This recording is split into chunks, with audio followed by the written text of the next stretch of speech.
Esse é o Vale do Rodeador.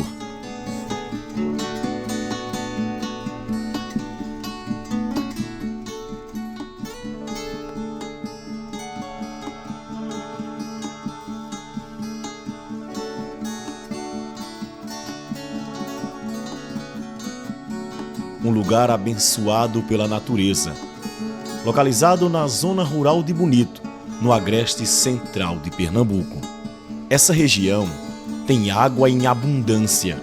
O solo é fértil, dá boa safra. Aqui é terra boa para a agricultura. A prosperidade floresce e tudo que se planta cresce. Lugar de um povo ordeiro e trabalhador. Mas esses riachos de água que hoje alimentam esse chão foram no passado nem tão distante testemunha de uma tragédia que marcou a história do Brasil.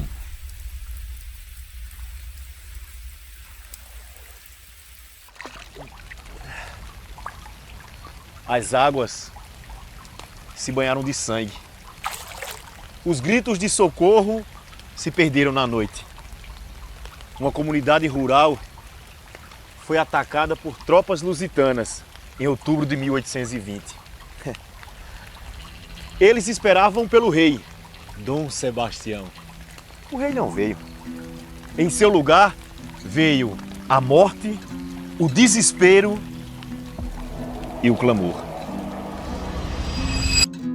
A história do massacre do Rodeador começa em Portugal, no século XVI, na cidade de Lisboa, local de nascimento de Dom Sebastião, o último rei da dinastia de Avis.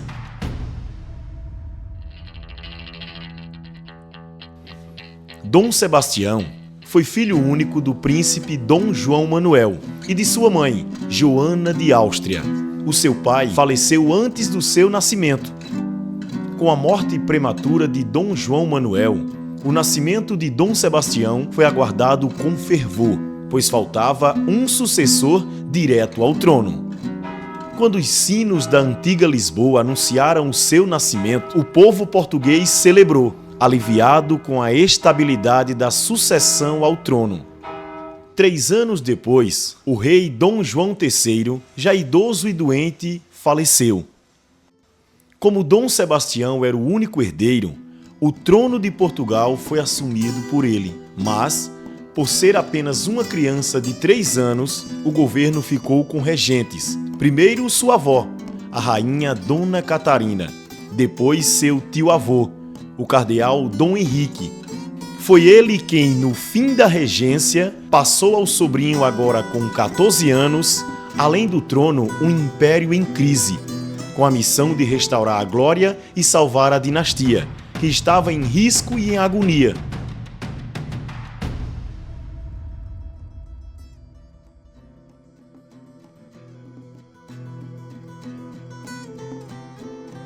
Motivado pela ideia de proteger as posses portuguesas e barrar a expansão turca na região, Dom Sebastião partiu para o Marrocos, onde enfrentou os mouros na Batalha de Alcácer Quibir.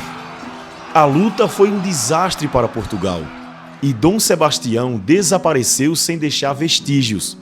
Seu corpo nunca foi encontrado, o que gerou a lenda de que ele não havia morrido e que algum dia retornaria para salvar Portugal.